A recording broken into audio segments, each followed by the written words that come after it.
Hello everyone, this is the question we are solving for today. The question is, we have to find the radius of the big circle and the details which they have given is the radius of the small circle which is equal to 1 and they shaded some area in small circle and big circle which are the same. So based on these details we have to find the radius of the big circle. Let's start the solution. Let's begin with naming the diagrams as A and B for eliminating the confusion. Now let's try to find the area of the shaded part in figure A. To find the area of the shaded part in figure A, we have to subtract the area of square from area of circle.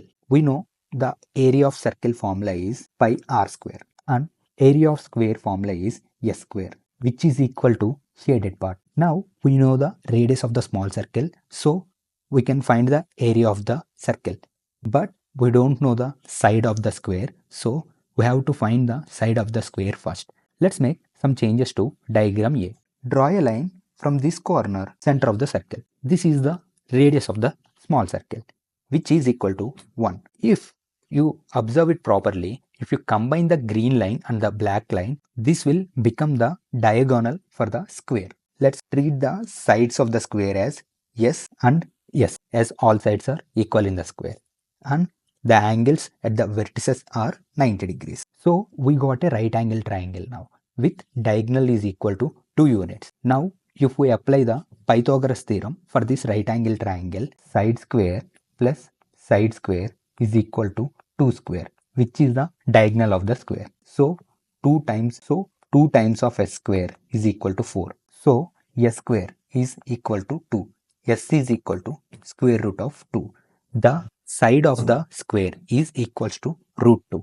Now we can find the area of the square. As we got s is equal to root 2, if we substitute in the formula, we have r is equal to 1. So pi times of 1 square minus root 2 whole square, which is equal to shaded area. So it is equal to pi minus 2, which is equal to shaded part area. But our main objective is not to find the shaded part area. Our main objective is to find the radius of the circle in the figure B. To find the radius of figure B, now I am making some changes to the figure B. Now I am drawing some diagonals to the square.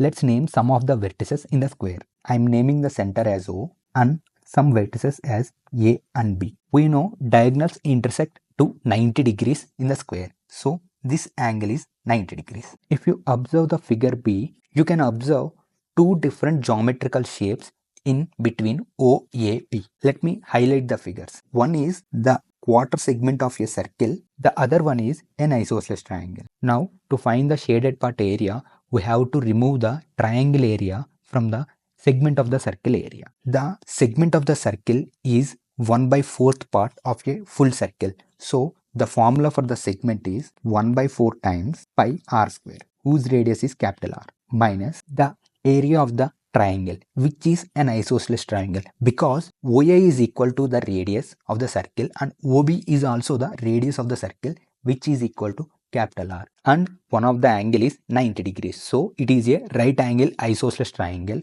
whose height is h and base is equal to h. So we can keep it in the formula half times base times height. Now if we substitute the values, 1/4 times pi r square minus half times base is r and height is r. So it is equal to 1/4 times pi r square minus 1/2 times r square, which is equal to the shaded part area. If we equate the shaded part area with the shaded part area from the figure A, which is equal to pi minus 2, we can find the radius of the big circle. Let's simplify this equation. If we are taking an LCM for the fractions on the left side, the LCM is equals to 4. So it is pi r square minus 2 times of r square is equal to pi minus 2. If we are taking r square over 4 as common from the left hand side, r square by 2 multiplied by pi minus 2 is equals to pi minus 2. As pi minus 2 is common on both sides, if we are cancelling the both, r square is equals to 4. So r is equal to plus or minus 2. As radius of a circle cannot be equal to 2, so r is equal to plus 2. So the radius of the figure B is equals to 2 units. If you like this video, please share, subscribe and do a comment. Thank you.